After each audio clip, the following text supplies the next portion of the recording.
Hi, how's it going? I tell you what, London was fucking lovely today. You know that bit in Matrix Revolutions, the third Matrix film? Spoilers, by the way. When like Trinity and Neo are flying towards the Machine City, and they go out, like they fly deep, like really, really high, and they break the cloud barrier and see the sky, and they see the sunlight and these beautiful colours. That's basically what happened to me today. I walked out and all these fucking horrendous ugly buildings had this beautiful rich sort of textured sunlight just hit them, and I was like, ah, it's beautiful. And it was like, realistically it was a shitty road, but anyway, how are you? Are you well? Good, glad to hear it. So this week I'm talking to a friend of mine who I met at a gig. Actually, you know what, fuck it, I'll explain this as and when we go live. But it's Adreena Angela, who's just, and I'm glad she agreed to do this, because it's art in a whole new world, which I'm intrigued about. Let's see if she accepts my friend request. Hey! Um, I Hi. can't hear you, actually. Hang on, let me just put my volume up. No, no, please One don't let second, it's this probably be. me. Probably me. Hang on. Maybe you can Let add me some. unplug this. There you go. Yes. I Great. was, Hi. I was trying, and could you hear me speaking, by the way? Yeah, I can hear you. Beautiful talks of the sunset and shit. Yeah. Oh, cool. Yeah, I mean, basically, I was trying to I use just audio rig. It didn't work. reduced that to sunset and shit. There you go. There you go. So yeah, I was just saying about how we met, and fuck, it was because of Pavan from Foreign Beggars. Big up Pavan. Big up. Yeah. My beloved Pav. Yeah. Yeah, and you know, he's such a fucking social. He's less of a social butterfly and more like social oxygen. He's like fucking omnipresent. Everyone fucking knows it. Yeah. It's ridiculous.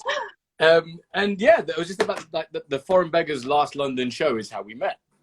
Yeah, and Pav asked to have the after party at my dungeon.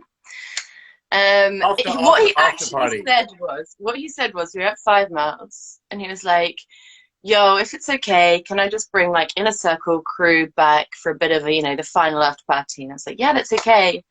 And he was just like, "Guys, everyone to Adrena's studio." So it was about 35 people or more. It I was was gonna packed say out. 40. It was pretty. It was pretty. 40. It was, yeah. My poor cleaner the next day, he kept messaging me like, "This must have been a really good party." But I have very, very happy memories of how I met you. It was amazing. It was amazing. Yeah, I mean, totally. And Well, also, I was it recovering was, because I was on crutches, so I was like, kind of, were um, you? yeah, I was hobbling around on crutches, and I was explaining to a friend of mine about that night because it was like my first return back to like London nightlife after recovering from my operation, Okay. and sort of ending up in a dungeon on crutches is kind of a very specific thing, right? Yeah, well, my first memory, I didn't remember your crutches. I remember and how I remembered you and why you stuck in my mind. And honestly, like, what, a year on, I'm still laughing about this. What I remember about you from that night is you found one of my massive black dildos. And you were carrying it around the dungeon like it was your firstborn child for the whole night. Every time I saw you, you were just holding this thing. It was It was amazing. actually endearing. And I still laugh at that. I mean, You guys, I'd never seen. I mean, I'd seen sex toys before, but not one that was like a strapless strap-on.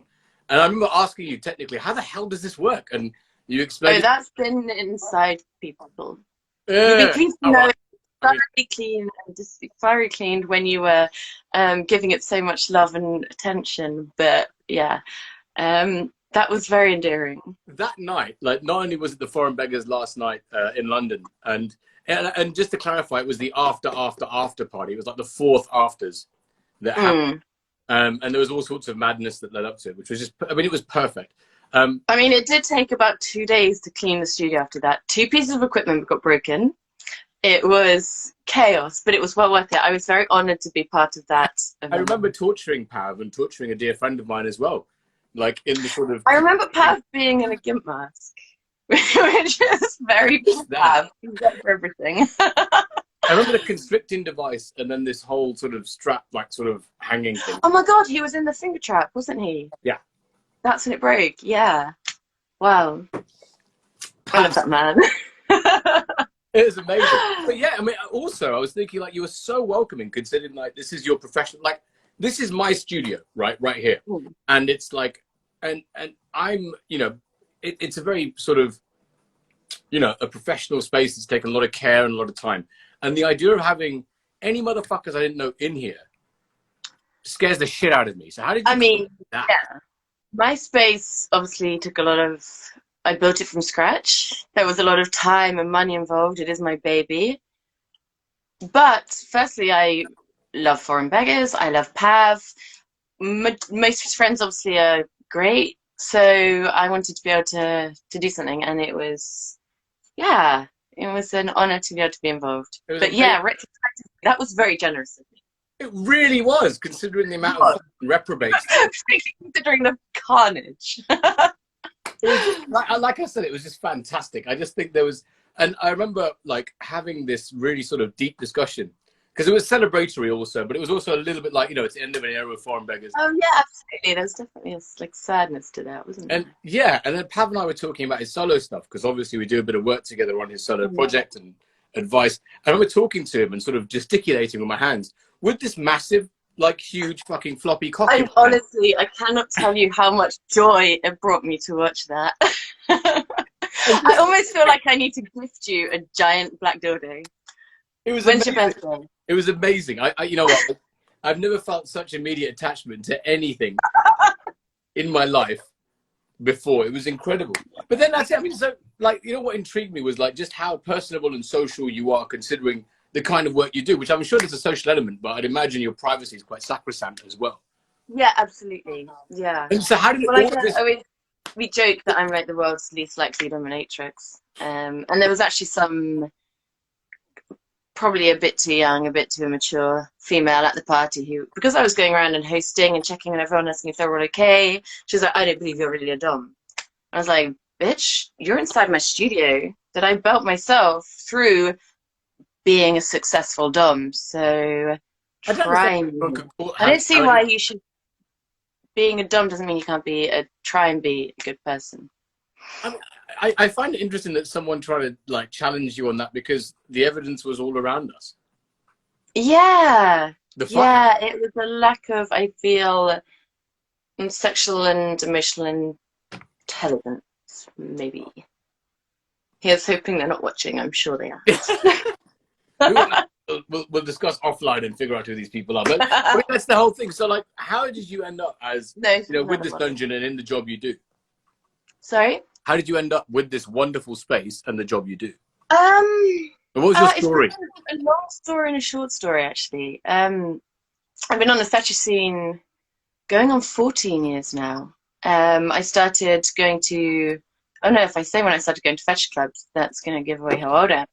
Underage, but it's always been. I started going to Soho and like sex shops and all that, and buying the Kink magazines and latex when I was about 15. Right. Started going to fetch clubs about 17. Were you from London? Like, were you? Is this yeah, which obviously makes me more of a corrupt child than I think growing up. I mean, you got access to shit, whereas I mean, like in Birmingham, there was like one or two sort of dodgy shops you can go into, whereas London's a little bit more. Exactly, and I feel like it definitely affected my life choices. So I've been modeling and working and performing on the fashion scene since I was 18, but didn't actually get into doming. I've been doing that only about 5 years. Okay. Wow, really? Yeah, so I was on the kink scene in other avenues for a lot longer, but it kind of happened by accident. But Adreena kind of went all in because your space is fucking amazing. Like that. I mean, I opened my studio with between 2 to 3 years of being pressure dom, which now when I look back on it, I'm like, what the fuck? Like that was bold. Yeah. But pre-COVID, touch wood, it worked out, and it was. But I've always been one of those people that, you know, go hard or go home. If you can do something, do it quickly. There was nowhere in London that I wanted to work or that I felt represented me. I wanted to develop, and so I just did it. But yeah, it was, I guess, quite a bold move. It's fucking serious. Like just the level of investment and the kind of like how did that happen? Because in my head, you're kind of like this superhero, and there's got to be this origin story to get there. But also, you've got this fucking bat cave, right? You've got this whole sort of environment that you've crafted, and you know, to get to that position in 5 years is pretty fucking amazing. Yeah, I think it's a combination of things.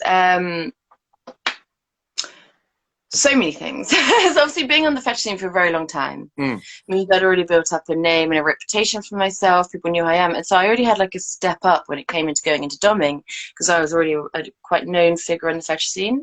Right. Prior to that was a chef.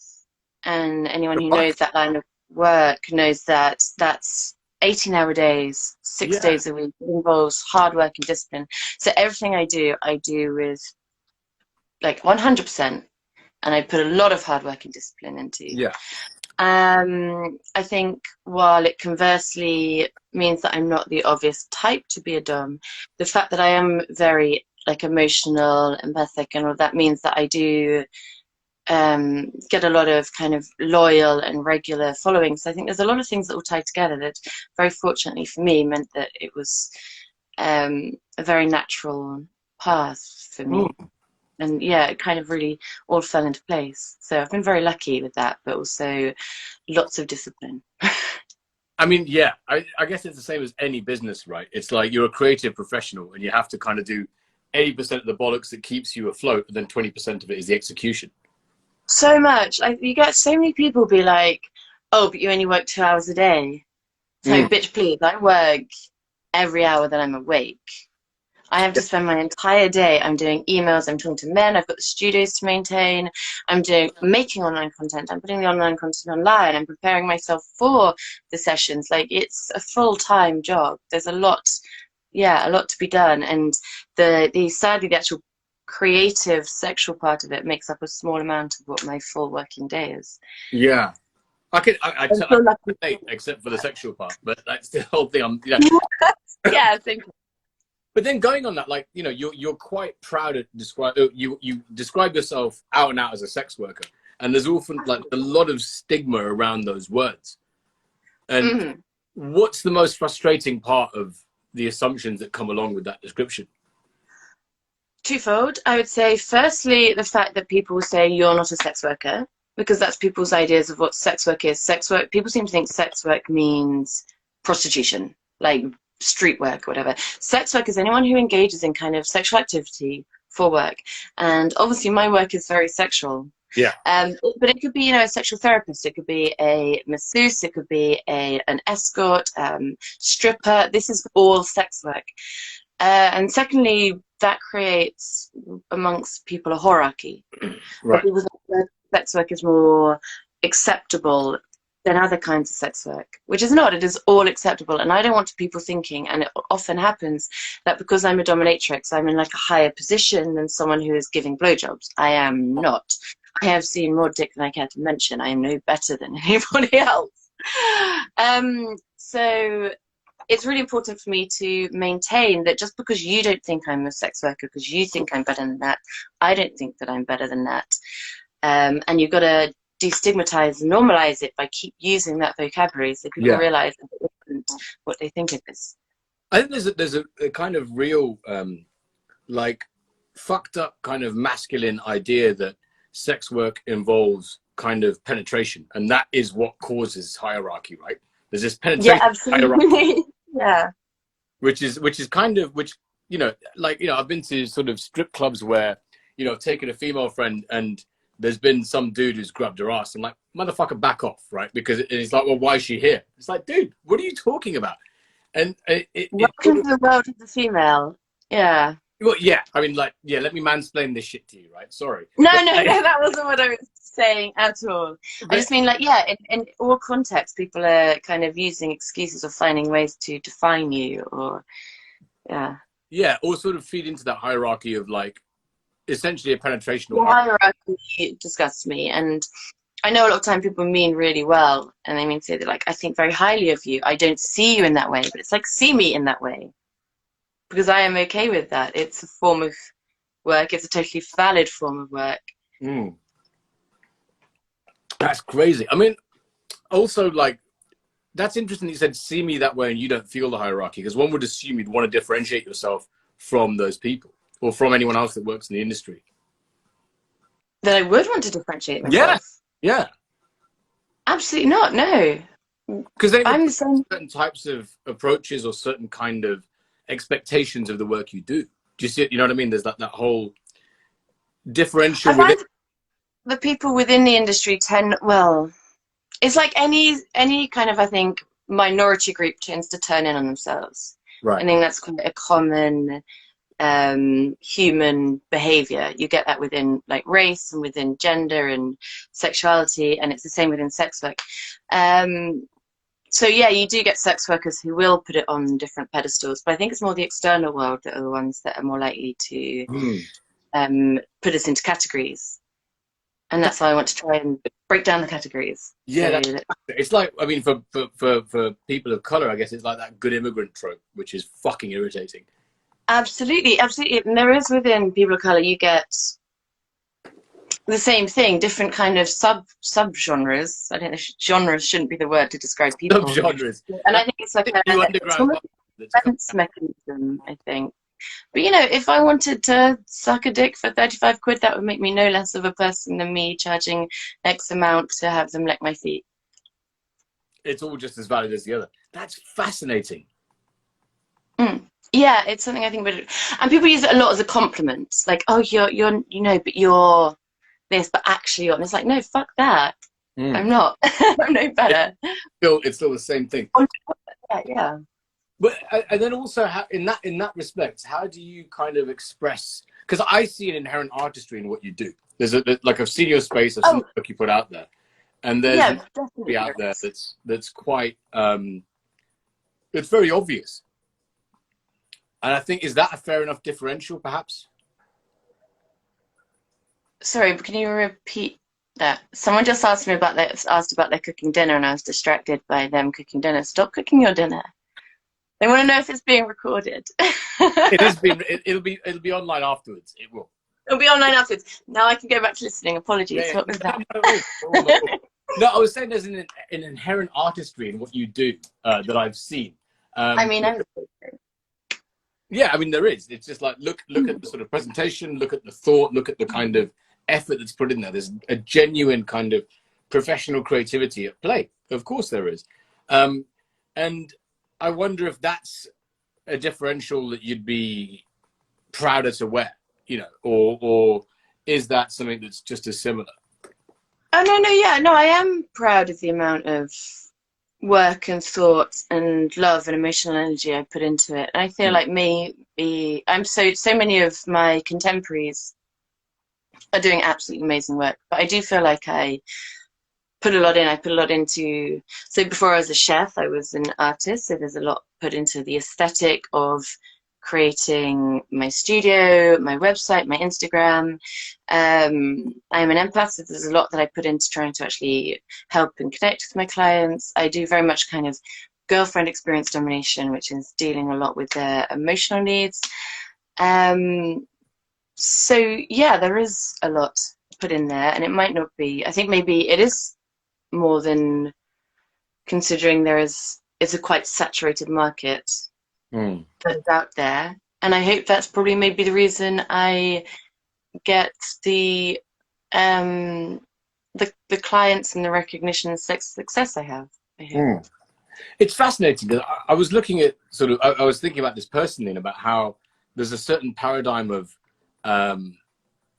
like kind of male ego and ownership, which is, interestingly enough, I was just, because I've never, been dominated professionally, so I'm very inexperienced, so please forgive my terminology. But it was like, sorry, making men awkward is one of my favorite pastimes, and we'll try it when I can. But there you go. But it's also like it's basically turning the gender stereotype on its head, which I find fucking fascinating. Absolutely. Well, that's what I love again about what used to being a chef, and it's like all industries, male dominated, but more than a lot of industries, very misogynistic. Kind of like, actually, I think the music industry has similar parallels. Sorry, the comments are popping off saying you definitely should try it. I'm like, okay, thank you for this. There you go. The vote is in. Yeah. And so I really get off on the fact that I spent an entire 6-year career getting shouted at and abused and sexually harassed by fat, sweaty, angry men, and now, bitch, I get to do that to them. Right. That's, yeah. So it's the big equalizer, essentially. Yeah. And to answer a quick question there, yes, I do identify as queer. I don't know if that was aimed at him or me, but I do. Oh, there was yeah. I mean, I'm like a cis heteronormative male, but I love a bit of makeup, and I just don't really give a shit about what anyone else is. Atta boy. Yeah, entirely. And in fact, I can't fucking wait to get my nails done again. I really want my chrome nails back. It's ridiculous. I have natural nails. Yeah, I feel your pain. It's so bad. But that's it, you know, I think let alone going... I'm cutting my own hair. Fuck that. Have you seen this? Fucking... It's awful. It's awful. This is basically... I think it's looking fine. Well, I mean, without all the crap in it, I look like Mr. Burns, essentially. It's fucking terrible. But I mean, you know, so like that's your, you know, the whole story of how you sort of started things. But I read something about your interaction with Torture Garden being your awakening point. Like, what was that lightning bolt moment for you, where you realized that this is what I want to do? Because it's pretty, as we've discussed, we've gone, you know, quite far down this track of your story. But the whole idea of like that one moment where lightning strikes, and you're like, this is fucking it. So it was a very visceral moment for me.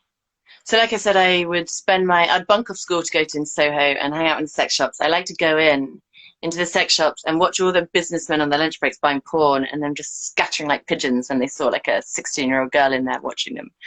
That was like how I entertained myself. But that's when I started reading the kink magazines.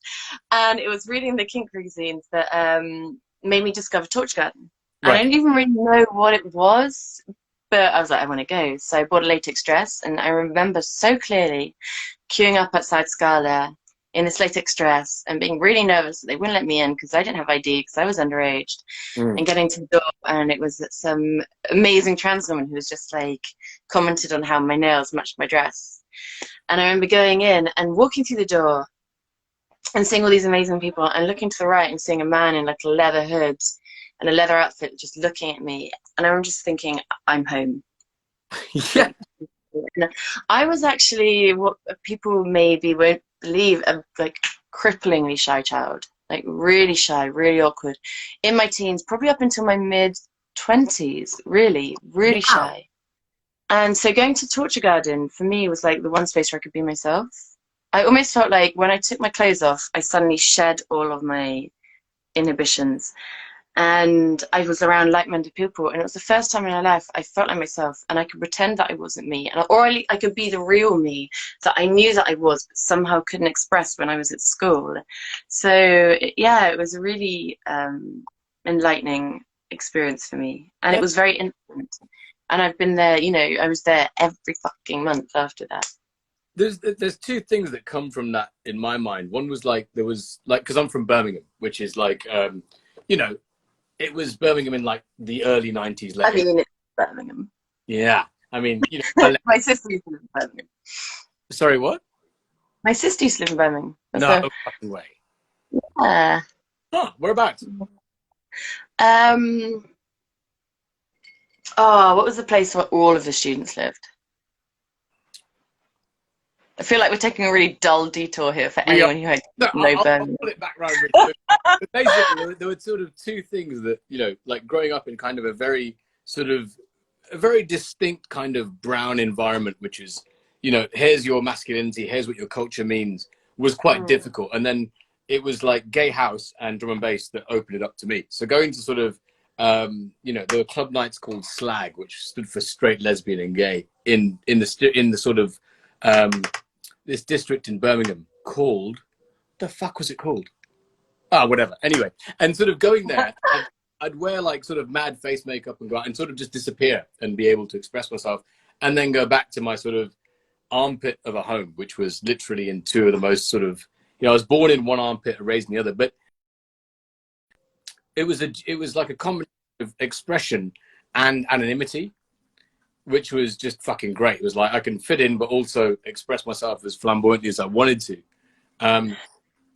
And I was When like, you come from a quite restricted environment to suddenly find a place where you can express yourself, particularly when you're younger and you're desperately seeking to express yourself, it's the most incredible thing, isn't it?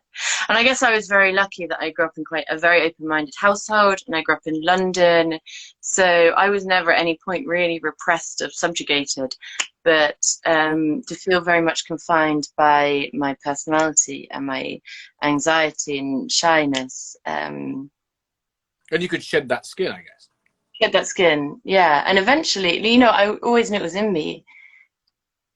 I never, you know, this is who I am, but to work so hard at it and to kind of just break out of that shyness. I still get now. I think I'm doing so fucking good, and I think I'm really confident, and I'll be at a party and people are like, "Oh, you're really quiet, aren't you?" And then I'll be straight back to my 15-year-old self. But generally, I think people have a very different idea of what I am from the internet than to what I actually am, and it is quite a quiet, self-contained person. But that was it. But I grew into my personality, and I actively worked at that. But the grace that, like, going back to again, like, so there was another question I wanted to ask you, which I'll come back to. But the grace that you moved around that night when we all took over your studio was amazing. It was just like, I can do shit and just like fucking placid. It was amazing. I'm a very calm person. Yeah. Surprisingly. Considering there are boisterous egos in the fucking place anyway. Lots of Don't worry, I'm very good at smashing egos. Quietly, calmly smashing egos. I would expect nothing less. But like, what would you say that sort of like, for me, like, Nerm is obviously not my name. And I presume Adreena Angela is just too much of a perfect superhero name to be your real name. But is that a creation that you then occupied, or is that your true self? My true self. Okay. Yeah, I feel like when I was a kid, I'm, you know, two parts of the same whole. And like everyone, we have different aspects of personalities and different dimensions to us. And I will always be a very quiet, awkward, I'm still very awkward, sensitive, emotional person. But I'm also still fierce as fuck and quite angry and outspoken. And it's two parts of the one whole. But yeah, I just kind of, a lot of times people, when you're dominatrix, are like, oh, when you go into character. Right. I never go into character. That's just who you are. Who I am, and I'm just tapping in a certain part of me. And particularly with sessions, I think that's why my sessions aren't like what people expect my sessions to be. They expect it to be, you know, someone towering over, calling you a little bitch. And that's not how it is. It's me. It's just tapping into the very sexualized, very confident, very powerful part of me. But I never feel like I'm playing a role, putting on a character. That's pretty I'm just lucky cool. that I'm myself. Yeah, I had this one like sort of crises when sort of, you know, DJing and public life kind of took off, and I was like, well, Nirmesh, which is my real name, is like sort of with my family and all this kind of conservative brownness, and then Nerm is this creation. And I was just very happy that it was the same person essentially. You know what I mean? It was just like yeah, exactly. You are. You're not putting on a character, because otherwise you're being disingenuous to yourself. Yeah, and it doesn't make the art, a different space to yourself. It kind of makes the art worthless if you're trying to pretend. Yeah. I just saw Bishi pop up. Wicked. Yeah, I love that. She came to one of my parties. They, I'm not sure what they prefer, but came to one of my parties. Wonderful, wonderful person. I think it's a she. Oh yeah, oh yeah. There we go. Party's amazing. Well, it was such a pleasure to meet them, because we've spoken a bit online, but yeah, so to meet them in person was great. That's so I love the fact that there's like this whole femme like thing that you do, which holds space or creates space for people that wouldn't get that anywhere else. It's fucking amazing. It really makes a difference when it's purely female, because you take away having men there does really change the ambience of a space and how women respond to their own sexuality. So it's really wonderful to have a space that's just for women, because women are like, the women that come to my party are incredible. They are all wild as fuck, very self-assured, and just interact with each other so naturally, and it really is a completely different thing. So I'm very honored to be able to host them. Yeah, and I think it has like an impact and a resonance, which clearly, you know, affects people positively. Yeah, definitely. I mean, the response we got from it shows a lot, because, you know, we've only hosted now, courtesy of COVID, about 4 parties. But by our second party, you know, we sold 30 tickets and we have something like 300 applications, which suggests that women desperately want this space to be themselves and to be able to express their sexuality, and it was something they were missing. So it's a really positive thing, I think, I hope. That's amazing. Mm. Wow, you're like 10 times the amount of applicants. That's fucking amazing. But then also like we are high achievers. Sorry? So we are high achievers. Yes. I mean, clear, evident. I mean, I'm going to go ahead and say that like 70% of the credit goes to Dina and the London Vagabonds. I think they're the ones that really put the word out there and bring in the audience and kind of created it. So I will give them all of the credit. I think that's fucking amazing. Like creating spaces for people that are underserved is something, or people that are, you know, maybe, I wouldn't say fringe, but are just not the norm. I kind of dig that. You know, I really appreciate those new things, or, you know, things that are outside the norms. But I mean, you mentioned COVID. That's obvious. We've spoken about this as well, but it's kind of fucked up the music world massively, as I'm sure you're aware. And I can only imagine. So sad. It's very, very sad. So continue. Sorry, I said I can only imagine how it's fucked up your world too. Oh, yeah, no, completely. I've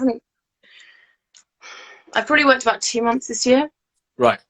So I work I work in a, you know, well, not this year, fucking hell, it's February. That would have been how I worked the whole year, 2020. I work in a very close contact job, and even if legally I'm allowed to work, I do not want to be responsible for being a spreader. I don't want to be responsible for killing someone's grandmother. So I've basically just not worked. And I'm someone who's very driven, who, if I had 3 days off work, I'd lost my mind. And so to spend a whole year sitting on my ass has been really hard for me.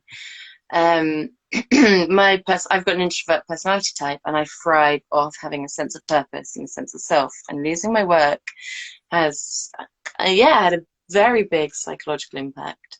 Yeah. And I'm scared now for the future, because I don't really know how we're going to recover from this. So it's been a very, very difficult year. And I don't want to move back. Has the transition to digital been like difficult for you? Because in my head, like sort of the internet's always been led by essentially kind of sex products. Like they're the innovators on the internet. Have always been related to sort of sexual gratification and sex exposure, essentially. And you know, different business models have come up thanks to that avenue and have been taken on by the mainstream. Has that been a positive thing or not? I mean, it's kept me alive. I don't love it. I don't love online work because I really thrive off physical contact and human intimacy. My sessions, you cannot replicate my sessions over the internet. You cannot. So I hate doing online sessions because having this divide on the screen. So I will do the occasional online session with my regulars where I'm just connecting with them. But I've been doing my, obviously, like, can I even say the word out loud? OnlyFans. And that's kept my studio going. OnlyFans. Oh, that one. Okay, right. OnlyFans. Yeah. Oh, yeah.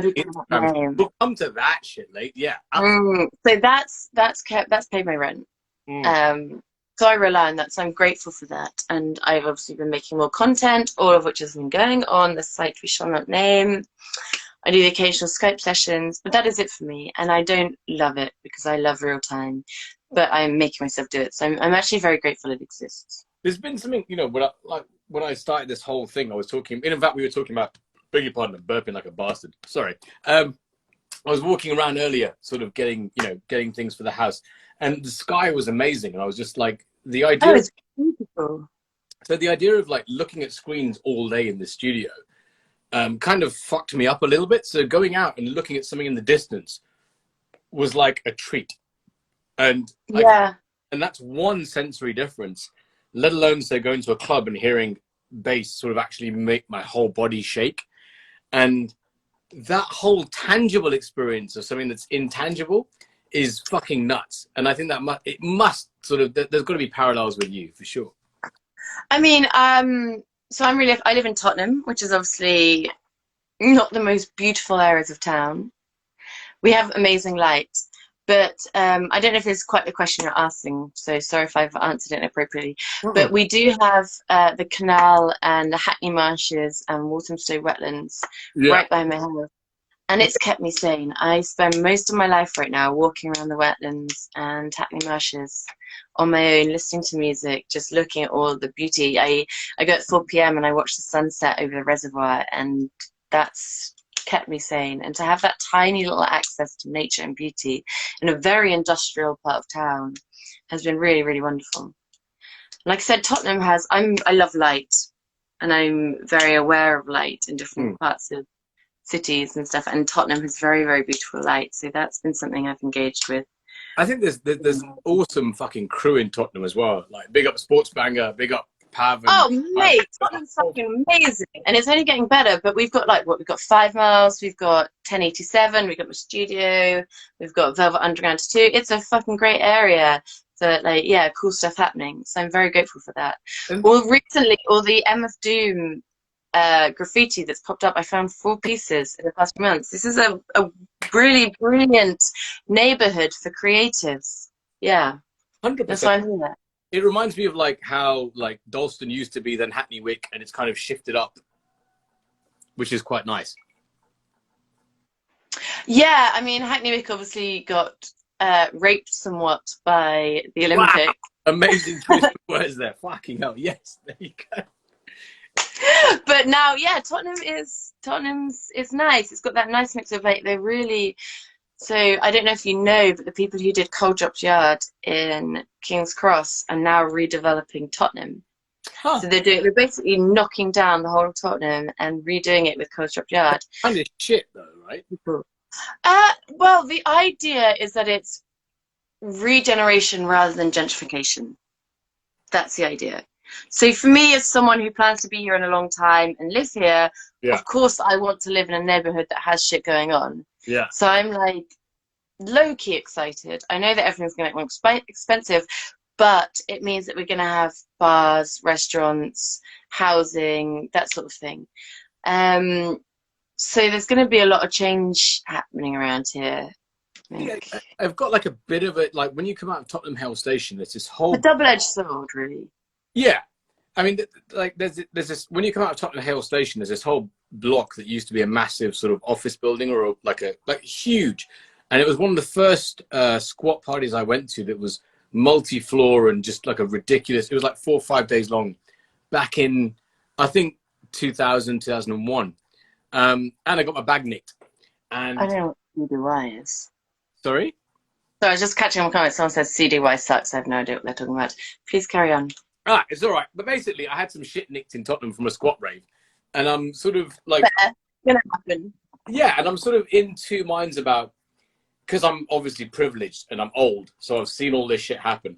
And I'm kind of a little bit like, is it going to suck the vibe out? But no, because people like you fucking did that, so it's great. Well, what I think is that obviously Tottenham's an amazing area, and we do have these, we're starting, like, when I moved in 8 years ago, it was a cultural wasteland. Mm-hmm. It was not a nice place to live. I moved there because it was cheap and it was all I could afford. I've been followed home 4 times. 3 times people have tried to follow me into my house. Wow. My next door neighbor was mugged at knife point. My housemate was mugged at knife point on a doorstep. And when people complain about regeneration, they're not thinking about the people who live in those areas who are being followed home, raped, mugged. Yeah. I don't want that. And obviously I don't want it to suddenly become so expensive that none of us can live there.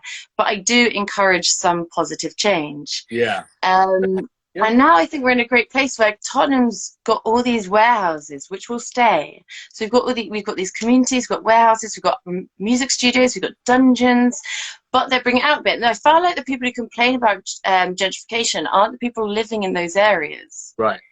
And that's why I'm really hoping there is regeneration, not gentrification. Yeah. Because there is a difference between the two. And it's making an area nicer and more accessible for someone to live in rather than pushing Londoners out so that city workers could move in. Yeah. But it's a very fine line that we're walking. Yeah, totally.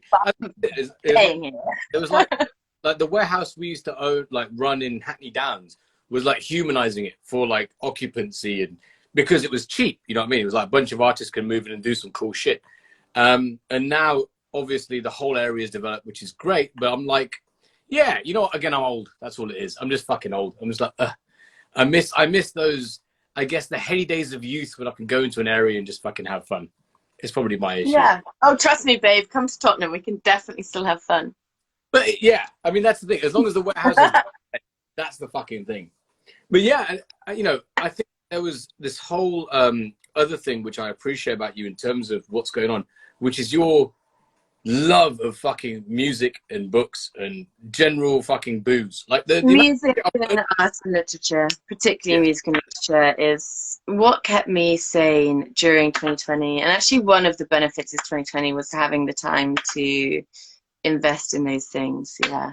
yeah. And I mean, also, actually, before I go on to how just generally fucking awesome you are, and I just want to echo. Okay, yeah, we can spend a bit of time on that. Because But yeah, before we get to that. all you are, like you're totally right. Because like the records and books and fucking all that kind of references are just amazing. But the Instagram thing, can you explain what the fuck is going on right now with that? Not just Instagram. It's well, yeah, we can start with Instagram. So Instagram have recently changed their legislation again, whereby they have made their rules a lot more restrictive. So, sex workers, photographers, models, all. I'm going to put some hearts for Pav. Yeah, in the comments. Yeah. Oh, Pav is here. Woo! Yeah, we're gonna get a little cut out for Pav there. You distracted us, boy. So basically, they've changed their legislation again as of the 20th of December, whereby they have, by agreeing to their terms, they can access your content and your messages.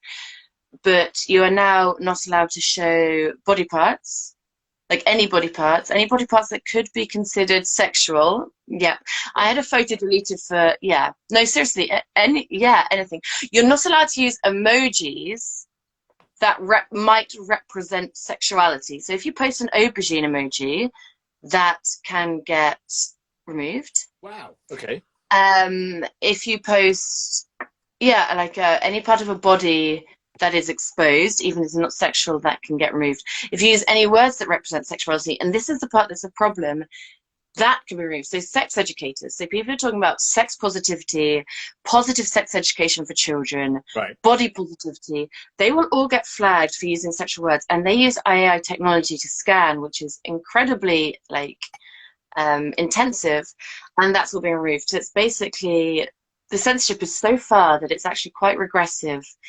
Something else I encountered, what was it? I'm trying to think. It's basically getting to the point where it's censorship so far that you can no longer express any kind of sexuality, whether it be positive or negative. Well, and they're checking your content. One thing though, and this is something that people don't talk about, and I would love to talk about now. I, on a fairly regular basis, receive dick pics, which people laugh about, but it can actually be quite violating. If you're not expecting it, you don't want it, you do not want to see it, to routinely receive dick pics is not okay. And obviously the premise is, if I can't post a photo of my hip, because my hip is considered a sexual part of my body, even if I'm not posting it in a sexual context, I can have my entire account deleted. But if a man sends me a photo of their penis, they will not investigate that. I have on about 10 occasions reported rape threats. Instagram will not challenge or look into rape threats. They will only investigate it if it's solicitation, i.e. they think that a woman is soliciting sex, or it's revenge porn. So if I was to have a conversation with a client, inviting them to my dungeon to have a session, they will close down my account. But if a man threatens or report it, and they either will not reply or it's not something that we will deal with. Adreena, you glitched. And for me, that's a fucking problem. You glitched out for me just then when you said if a man. Could you repeat? Okay, please? Sure. So if a man sends me a message saying that he's going to rape me, so for example, saying that he is going to, and I have had all sorts of things, but come down my throat and fuck me without my permission, if I report that, Instagram will either ignore it or they will tell me it's not within the sort of thing that they investigate. The two things that they investigate are revenge porn or solicitation. So if I say, for example, my studio account was deleted because it was considered to be whatever, like a whorehouse or a brothel. If I message a man arranging a session, they will delete my account. But if a man threatens to rape me, they will not even investigate it. Yeah, that's fucked. And that's something that people don't realize when they think that we're bitching and moaning about how Instagram is changing. They do not care about the abuse of women.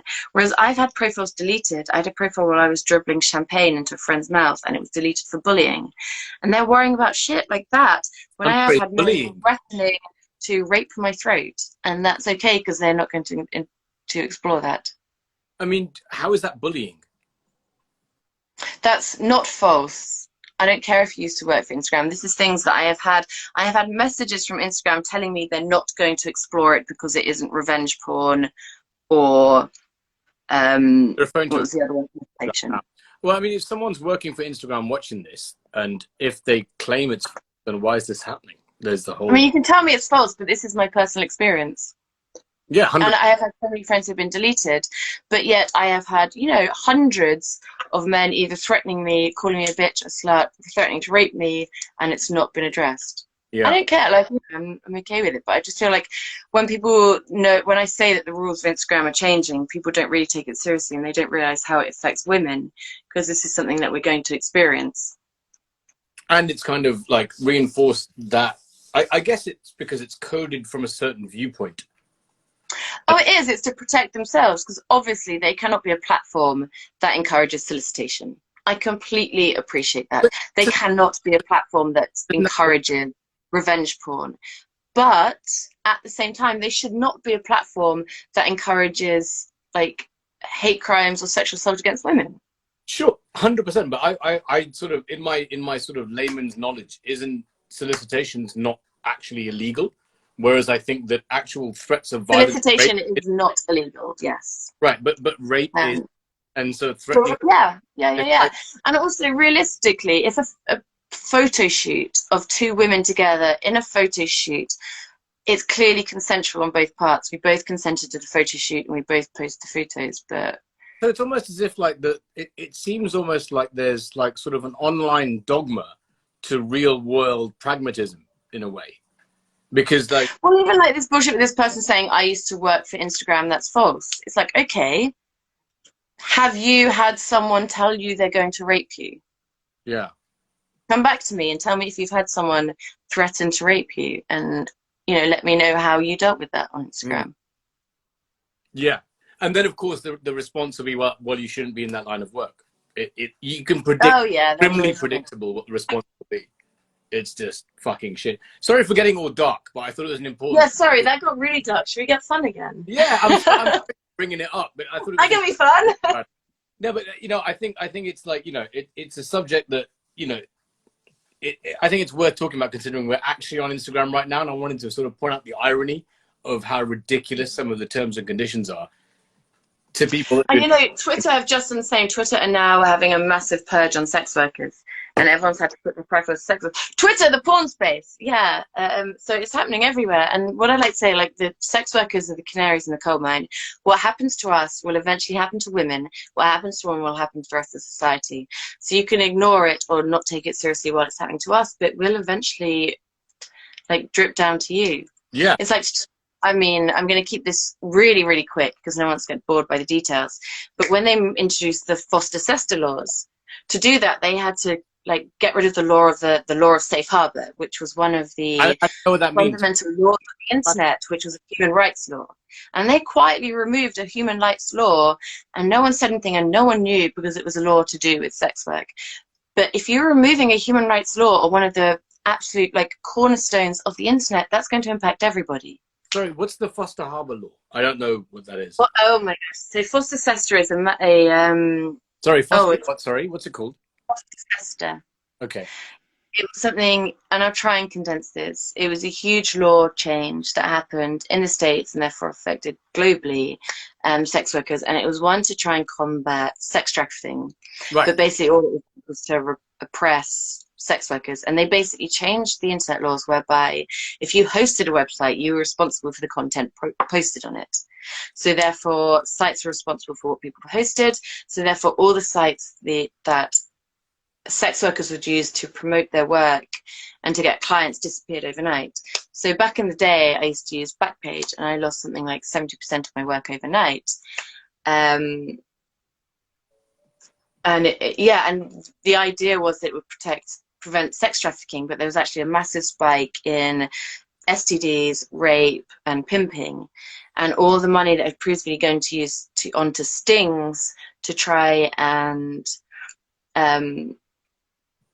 like target sex traffickers, because they no longer had, they used these websites to target sex traffickers. They now used onto legitimate sex workers. Right. So it's something that we're still actively campaigning about.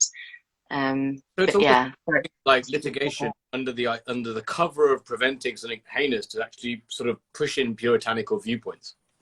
Absolutely. Right. It is an American law, and therefore based more on their moral constructs than what's actually best for women, society, etc., in my opinion.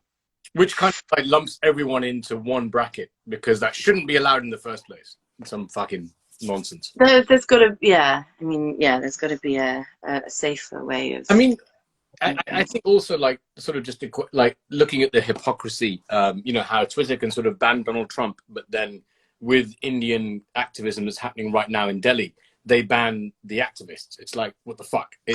They're scared. Social media platforms are all scared. They have a lot of publicity. They need to protect themselves. Appreciate that. But it means that it gets quite puritanical. Yeah, I'm sorry you're in the crosshairs.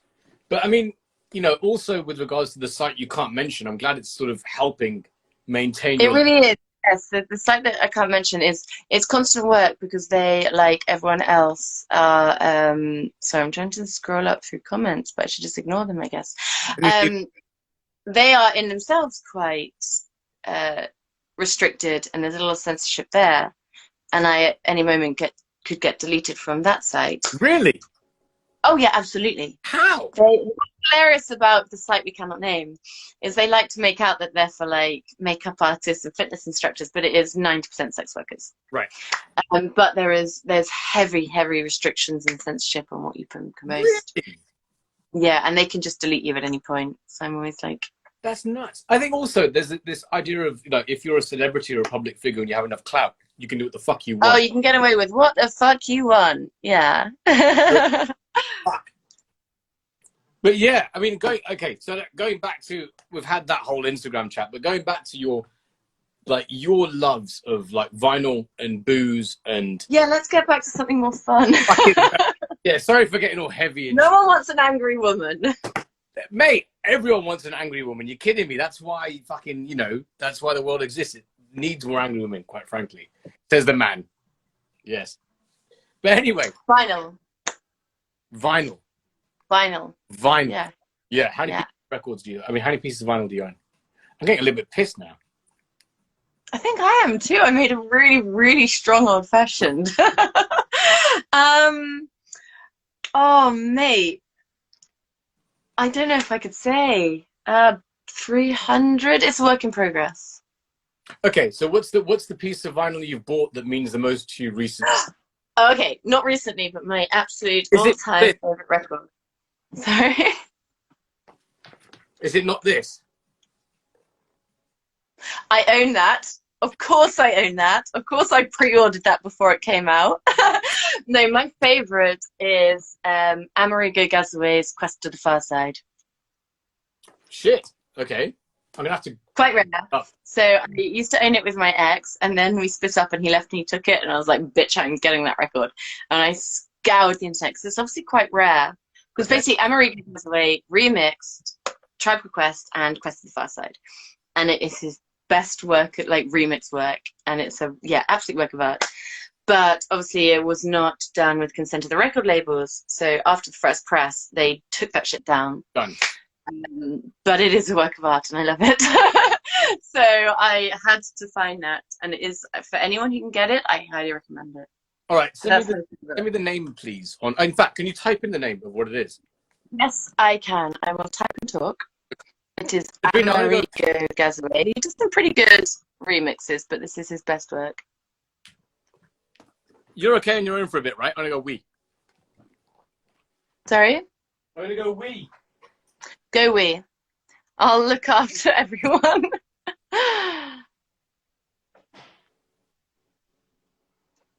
Boom. That is a fucking record. And so that, I think, is my favorite record. But like I said, I have something like 300 plus, which I know is just a work in progress, but there's a lot in there that I love. I don't know what that dude is laughing at, but the dude is laughing. Okay, so I've just written it down for those of you who have asked.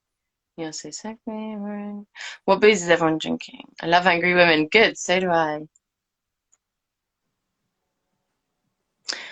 I love, thank you all for your lovely comments. Does anyone have anything to ask while this dude is pissing?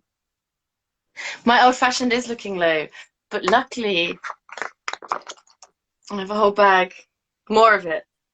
But I feel like I probably shouldn't drink anymore because I'm going to get angry and passionate. How many MF Doom? Oh, by the way, it's MF Doom records, not MF Doom vinyls. Vinyls you don't use in the plural sense. I have a couple of MF Doom records. I fucking love MF Doom. I just want to get inside his voice and lick it. I felt a similar kind of honey quality to Ebo's voice. Oh gosh, yeah. Big up Ebo, who's always in the background. That's good. In fact, the last time I hung with him was in your studio, which was pretty fun. Really? Yeah. That was the last time I saw him too, I think. Yeah. That was fucking nuts. And also, actually knowing you since that night, your recommendations of Bourbon were fucking amazing too. Have you tried the Widow Jane? Yes. In fact, good. Yes. Yeah? Yeah, I'll tell you the full story offline, but yes. Okay. I'm curious. Yes. Well, when all of this ends, I officially invite you to come drink Widow Jane with me. Oh no, not Widow Jane. Sorry. I misheard you. I couldn't hear what you're saying. I think when the one with the horsey on it. Yes, rest in peace. What horsey? There's a horse on a bottle of bourbon. Okay, we'll have to talk about. Oh, you've got like these. There's like a bottle with a horse on top. Okay, I'm gonna have a look. I don't remember that. Okay. But Widow Jane, try the Widow Jane. Okay, I will. To this dude, it's not a sin. This is me supporting a London-based cocktail company who obviously we are in full lockdown. We cannot open bars right now. So the only way that small businesses are surviving is by sending through post pre-made cocktails. Okay. I am drinking pre-made cocktails as a way of supporting these small businesses, i.e. get in the bin. Where did this come from? What? Sorry, someone just like it saying it's a sin for me to drink a pre-made old-fashioned. But right now I can't go to a bar. And right now there are a lot of bars who cannot serve people. So what you can do is to drink drinks sent through your door to you, and that's actually a way of supporting them rather than being. That's awesome. And someone in the comments has just said it's Blanton's that I'm talking about. You're totally right. That's entirely what I'm talking about. Blanton's. Okay. Thank you for sharing. Yeah. Where's the pre-made cocktails from? So this pre-made cocktail is from Love's At, Ladies and Gentlemen's Cocktail Bar.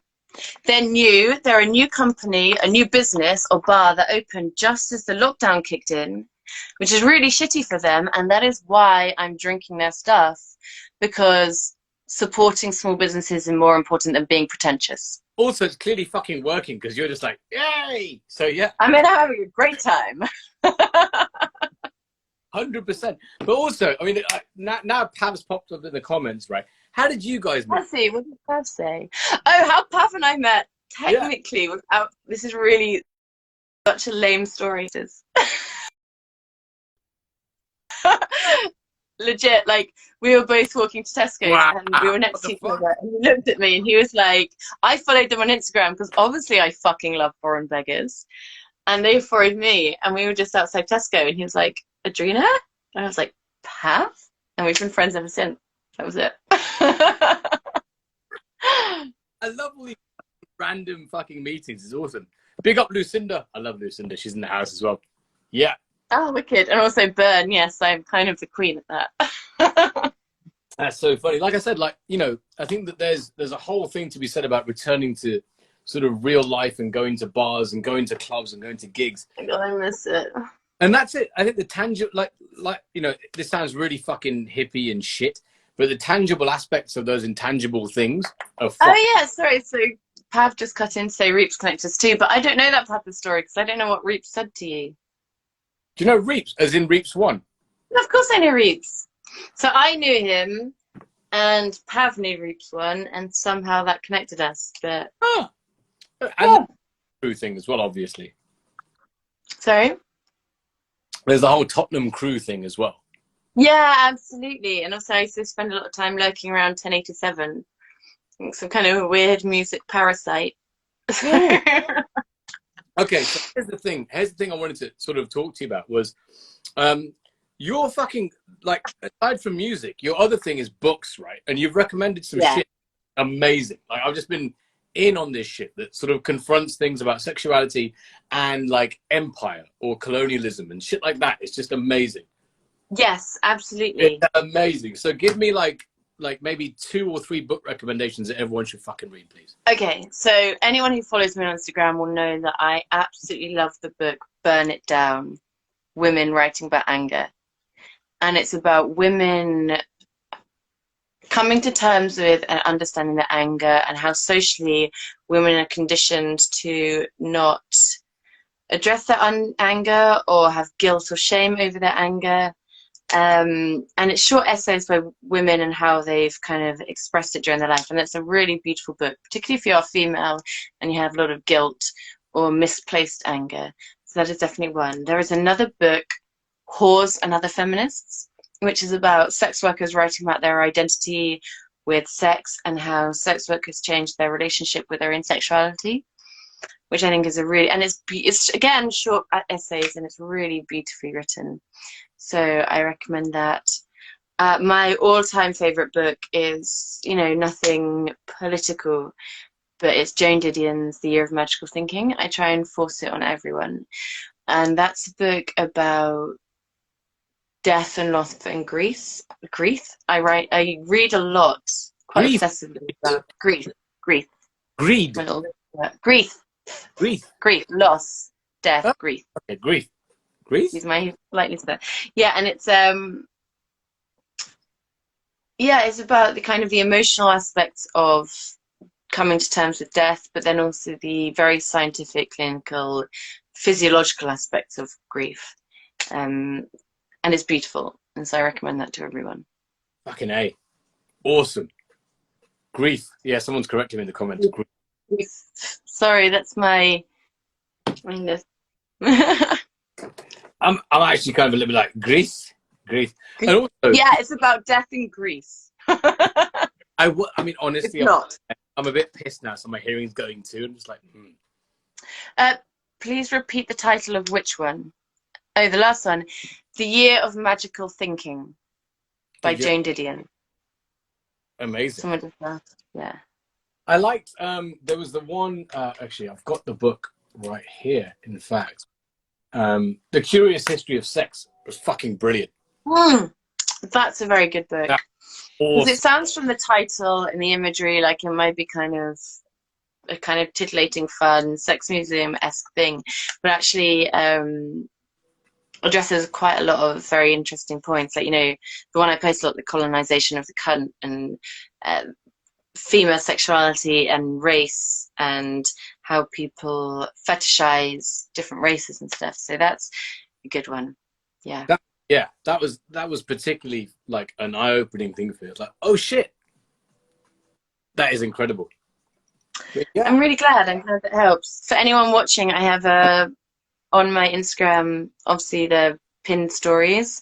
The really boring, wanky one is called Education, and in that one, I post a lot about books and books that I find have helped me or help you understand sexuality or femininity or feminism. So if you are interested, you can look there.